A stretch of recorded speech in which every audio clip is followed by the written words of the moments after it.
I am sick to my stomach living as a compliant citizen in a country of privileged and unprivileged, of rich and poor, where society is structured along lines more reminiscent of a country struggling against dictatorship than a mature democracy, which Ireland supposedly is.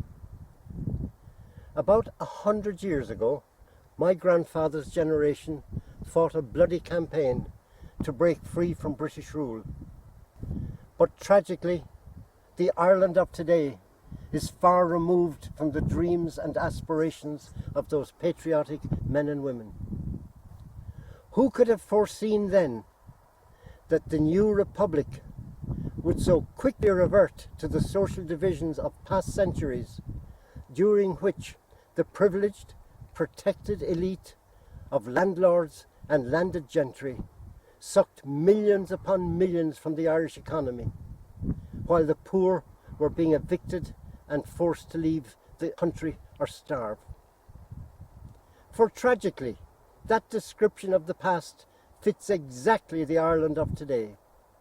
Once again, those at the bottom may be penniless, depressed, feeling the pain and emigrating, but the members of the new elite, which include Labour politicians, union leaders, top civil and public servants, as well as celebrity public service broadcasters, are happy to cream hundreds of thousands of taxpayers' money to line their own pockets, while the poor country drowns in a sea of debt.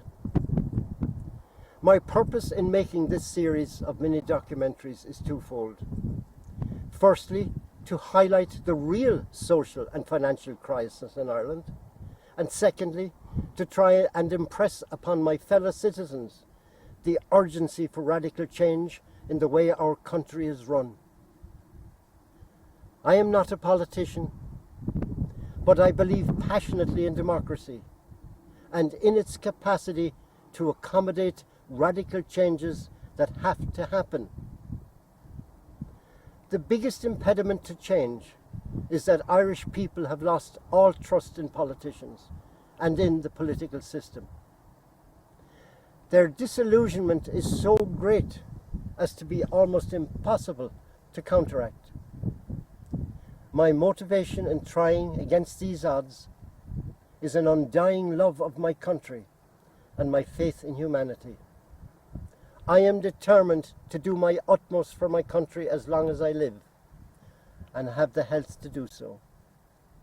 The concept of retirement is not in my psyche. In my youth, I earned my living as a musician and later as a sculptor. I have never known a musician or an artist to retire.